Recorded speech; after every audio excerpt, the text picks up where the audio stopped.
ceritain seperti apa sih awal ceritanya sampai bisa ya, jadi orang yang bisa dibilang di momen spesial adalah orang yang di baliknya itu ada Karenzi.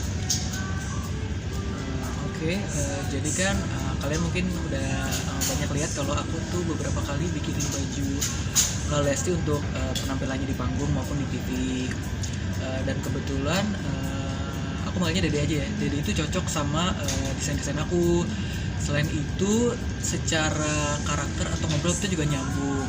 Jadi Dede itu tipenya kalau dia udah nyaman secara karakter sama satu orang, dia pasti udah malas pindah-pindah gitu kan. Selain itu kebetulannya alhamdulillahnya secara desain itu cocok.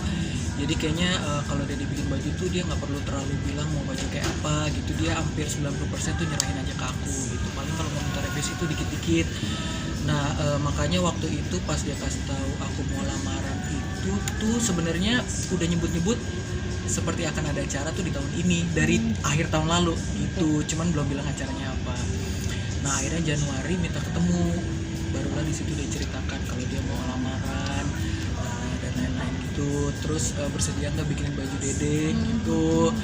Ya udah dengan senang hati dong karena itu kan sebuah kepercayaan gitu. Untuk modelnya juga nggak terlalu banyak request, cuman dikit deh, sisanya benar-benar hampir 90% tuh dipasrahkan gitu. Paling cuman request warnanya kurang lebih mau ke arah ini aja ya. Cara ini aja apa sih kalau boleh tahu Karenzi lebih detail? Kan sebenarnya kemarin sempat labil, aku biru apa hijau ya kak, hijau apa biru ya gitu, tapi hijau yang super sangat soft gitu ya.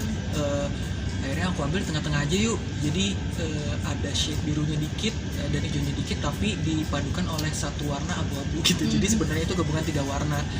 Jadi kalau disebut warnanya juga susah secara spesifik ya. Jadi pokoknya nuansanya yang mau bilang abu, ada yang bilang netizen bilang abu ya sok, ada yang bilang hijau juga ayo, ada yang bilang biru juga sah-sah aja karena sebenarnya itu gabungan 3 warna tersebut. Ya. Kalau boleh tahu itu temanya apa sih Karenzi dari baju itu sendiri?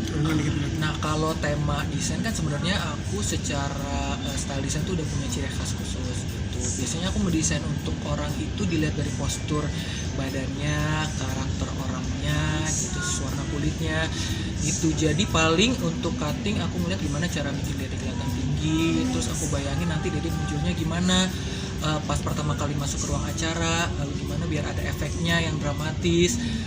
Kurang lebih pertimbangannya seperti itu. Paling untuk spesialnya tuh aku buat motif bordiran itu aku ambil bunga bluebell karena itu cocok dengan momen lamaran dan hubungan antara Dede dan kakak gitu. Dan itu artinya secara jelas udah aku share di Instagram aku, bisa dicek aja. Nah paling itu aja sih yang bikin itu spesial dan beda dari mungkin baju orang lain gitu, karena ada sentuhan yang ada filosofinya di baju itu. Oke. Kerja sama-sama Dede sampai akhirnya membentuk sebuah gaun yang benar-benar super itu gitu. Kalau untuk lamarannya sendiri memang aku membahasnya dari Januari gitu, tapi di tengah perjalanan itu kan biasanya Dede nemu referensi, kak kalau gini bagus nggak, kalau gini bagus nggak gitu. Terus kalau menurut aku bagus, aku bilang bagus. Kalau aku bilang kayaknya kurang deh bagusan gini gitu. Jadi kita komunikasinya tuh selalu 2 arah gitu. Jadi tujuannya apa? Biar selain karakter aku juga kelihatan di baju itu Dedenya juga nyaman dan percaya diri pakai itu. Jadi aku nggak bisa juga terlalu memaksakan enggak harus gini deh gitu, dan sebaliknya gitu. Jadi harus ketemu di tengah-tengah gitu. Karakter Dede juga masuk dalam gaun itu nggak sih Karenzi? Kan dia anak yang apa adanya katanya kan, terus polos banget gitu kan, bisa dibilang gitu. Sebenarnya kan emang Dede hampir selalu hari-harinya tuh ataupun penampilan di panggung jarang pakai sesuatu yang nomor 8 heboh atau terlalu bling-bling gitu, karena emang bukan karakternya. Cuman emang untuk lamaran ini emang Dede sadar bahwa dia harus tampil beda gitu, karena ini acaranya spesial dan insya Allah sekali seumur hidup ya.